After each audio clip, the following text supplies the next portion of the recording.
Hello everyone, and thank you all once again for tuning in to this episode of Tales by the Fire. Last episode, we got a glimpse into the day of our main character's brother, Casimir, and learned of his reaction to his sister's absence.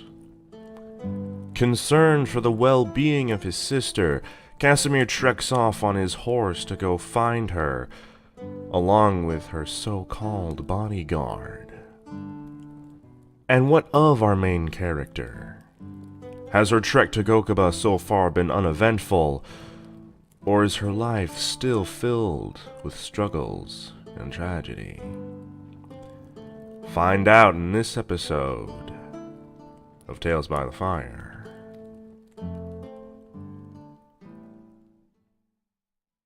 Chapter 5 Guardian.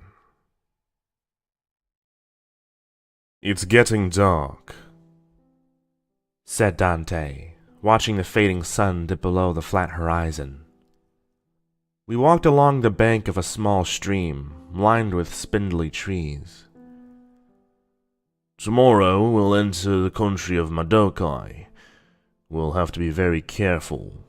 Marks of the Madokai bring out the more feral side of animals there, and even some of the humans. I would prefer not to go through Madokai, but His Majesty insisted that Taliot was too dangerous. He slowed his steady pace, finding a sheltered area next to the river. I set down my pack with a relieved sigh. We shared one of my packed meals of bread and cheese as I relaxed. Carrying the weight over all those miles had not been enjoyable, to say the least. I shivered in the chilly night air, and thought of stories Cass had told me about his various trips. I remembered his words explaining how to build a fire, and immediately started to gather some handfuls of brush. "What are you doing, you fool?" asked Dante, his voice harsh. "Weren't you listening to anything I said? There are huge wild animals nearby. A fire is like a sign advertising an easy meal. I would prefer not to get injured. I don't know about you." A flush of embarrassment heated my cheeks. I'm sorry.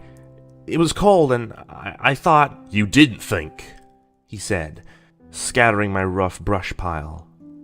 He then cleared a small spot on the ground and lay down, his face looking up at the stars, the swollen moon floating high in the sky. He set his sword on the ground next to him, and I noticed a curious mark engraved on the broadsword. I saw Dante shiver slightly and thought of my bedroll. I grabbed it from my pack and patted over to him quickly. I placed the bedroll over him like a blanket. "Thank you," he said, his voice still angry, more of a reflex than genuine thankfulness. When my fingers accidentally brushed his skin, he flinched away angrily. "Get away," he snarled. I took a step back, smiling sadly. My hopes that he would accept me shattered in an instant. I lay on the ground a few feet away from him, but I couldn't make my body stop shivering. I wish I had brought another bedroll, I thought to myself, teeth chattering away. Finally, after my shaking fingers started to go numb, I knew what I had to do to stay warm, although I didn't want to. I got to my feet, tiptoed away to a group of bushes where I quickly peeled off my clothing, my body changing quickly. A warm fur pelt replaced my fragile human skin, and it trapped me in my warmth. My joints ached, and I dropped to all fours. I trotted over to the stream, my cat-like tail twitching slowly. I looked down at my reflection as I stood parallel to the stream. I saw the moonlight reflect my black pelt, and I saw the mark, now only a pattern in my fur, shine a bright red. My body was cat-like, while my shoulders and head were more wolf-like. What was I? My eyes, now a blazing emerald, stared back at me in sad confusion. I trotted away, and picked up my clothes, carefully grabbing them with my powerful jaws. I wish I always could control myself like this, I thought to myself. I trotted over to where Dante lay sleeping, his face relaxed and calm. I smiled, showing sharp canines. Instead of lying back down, I dropped my bundle of clothes, then stared at the horizon, suddenly feeling older.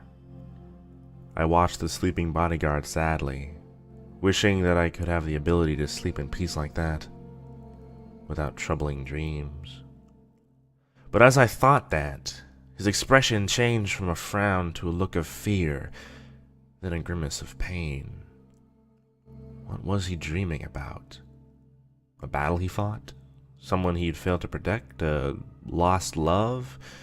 Or was he just thinking about those he had injured? Or those he had killed?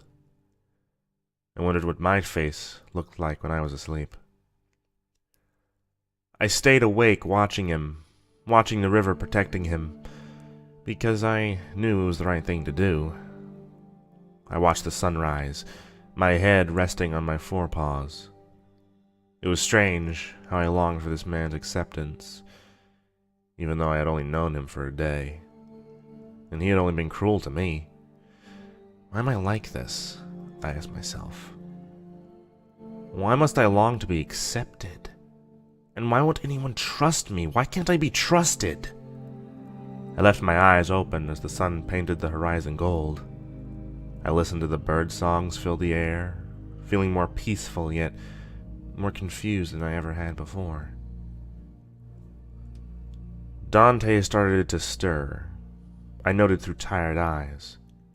I picked up my clothes and my jaws, trotted back over to the trees, and regained my human form, quickly dressing and returning to where Dante still slept.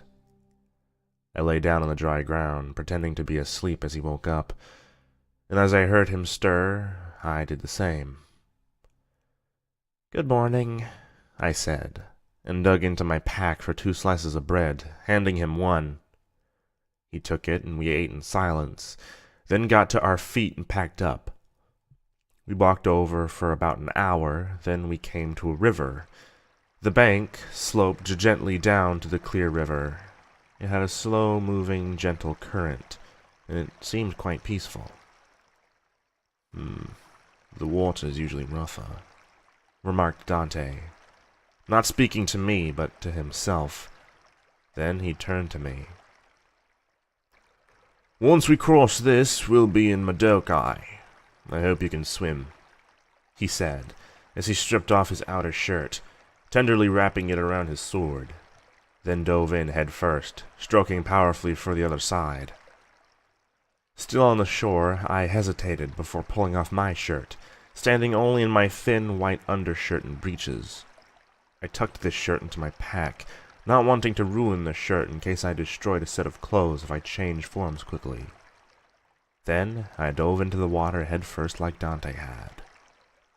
The water flooded around me, and out of reflex I began to stroke out toward the opposite side, keeping my head above the water.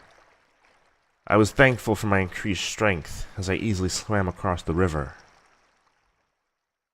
There, Dante was pulling on his outer shirt, but through the soaked fabric I could see his muscles, and a blush came over my face. I hastily dressed, thankful he was respectful enough not to look at me. The sun dried my hair as we continued to walk. The day turned to afternoon, and afternoon turned to evening. There were so many questions that rolled around about my head, but I kept silent, not wanting to anger Dante. Finally, we stopped for the evening as the sun began to set. As we dusted off the ground to sleep on, I heard something and whipped my head around, sending my hair into disarray. Dante's hand flew to his sword. "What is it?" I held up a hand for a moment, listening, and then smiled. "There's a large herd of deer traveling not far from here, just over that hill," I said, gesturing with a cold hand to a large hill perhaps 100 yards away. His eyes hardened for a moment as he thought. Then he got to his feet. I'll kill one. We could use the meat. I'll be back soon, he said, and turned away from me.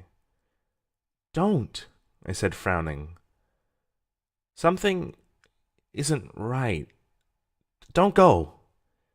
He continued walking and didn't heed my words. Stay here.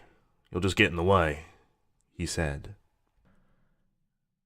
I waited for a few moments, watching the setting sun paint the sky, thinking of Cass, father, mother, Dante, and myself, and how I fit in with those people.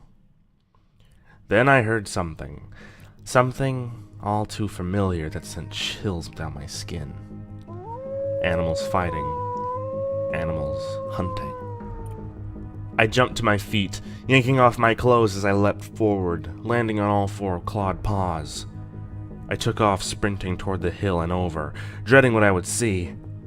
Dante was there, surrounded by wolves who had been hunting the same herd of deer. The gray wolves were larger than anything I had ever seen, other than myself. They circled him, jumping into attack and dodging his blows. Blood dripped from his arm as I charged forward, snarling. I leapt up over the hungry wolves and in front of Dante.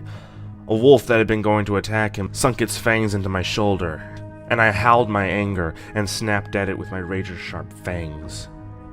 I felt something else pierce my other side, and turned to see what had attacked me. Dante's dagger was now buried in my side, him being the other attacker.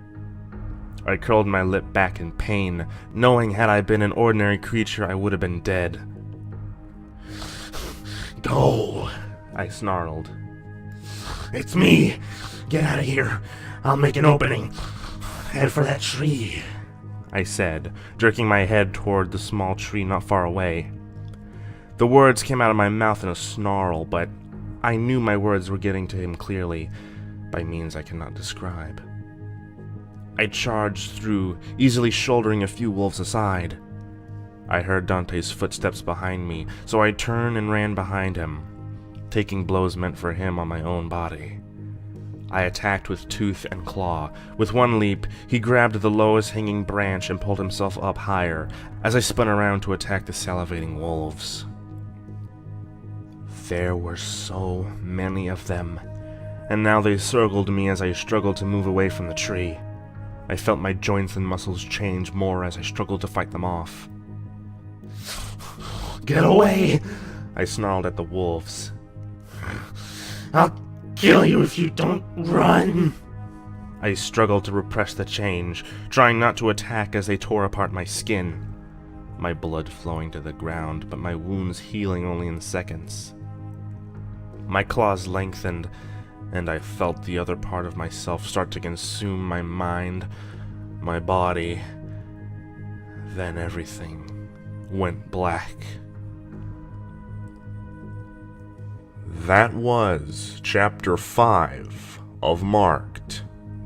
It was written by Darkhawk14 and posted on fictionpress.net. Thank you all for listening.